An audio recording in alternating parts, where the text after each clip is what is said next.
A day after President Bola Tinubu presented a proposed budget of 49.7 trillion naira to the National Assembly, Senate intensifies work on it as lawmakers deliberate extensively on the general principles of the proposed budget bill. The budget bill is the only item on the order paper on the day. In his lead debate, Senate Minority Leader Okoyemi Bamidele seeks support from his colleagues to pass the bill for second reading.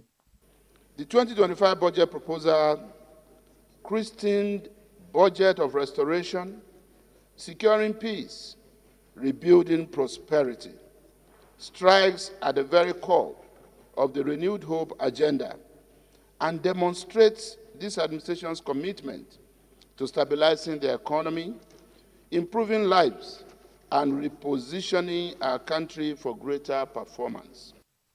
President Bola Tinubu on Wednesday presented the budget and, in a bold and ambitious move, predicated the parameters on inflation dropping from 34% to 15% and a staggering growth rate of 4.6% from 3.4%. The president also pegs the exchange rate at 1,500 naira to $1, expecting also that Nigeria's crude oil production would increase to 2.06 million barrels per day. I applaud the deployment of 4.91 trillion naira to defense and security in order to protect the lives and property of the people and for the people to engage in meaningful economic activity, especially agriculture. How do we drive investments when our borders, when our space is so insecure? So to this extent, the attention to defense is commendable.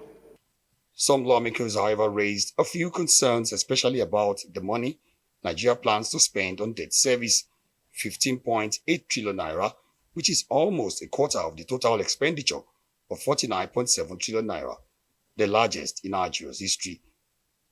But to some others, while the budget looks huge in naira terms, it is still relatively small, even by African standard, when converted to dollar.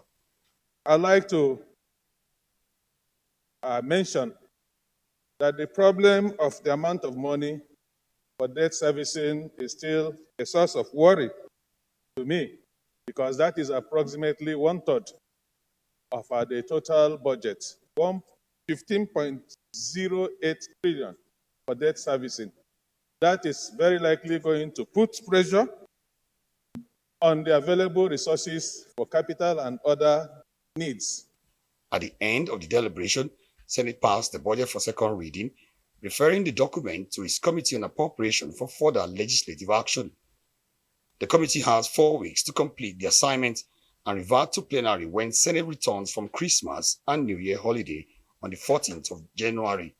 A lot is expected from us in this chamber to make sure that every kobo that is being appropriated in this budget, in the 2025 budget, is spent, and our oversight functions should be carried out in such a way that the real benefits for the people of Nigeria is realized. The 2025 budget bill comes in rather late from President Bola Tinubu, leaving lawmakers with very little time to have it passed on time to beat a December deadline and for the president to have it signed into law by the 1st of January, as it is customarily done. Once we come back in January, we can get cracking. If there is need to call you back, in line with legislative practice, while you are on holiday, we'll do so. So don't forget that like they call it in the army, I think reservists. You are on reserve. You can be called back anytime if there is need, so that we can convene in the national interest. The proposed 2025 budget is the second to be presented by President Bola Tinubu. Omo Bazwai, Arise News.